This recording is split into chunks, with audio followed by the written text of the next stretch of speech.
É muito importante, temos que parabenizar aqui a deputada Mara Lima e todas as deputadas por continuar essa causa que é tão nobre.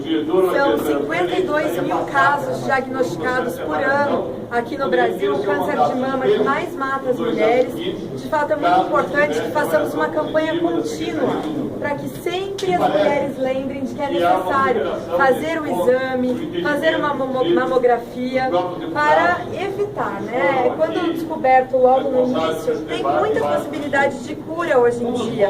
E é bom que as mulheres saibam disso.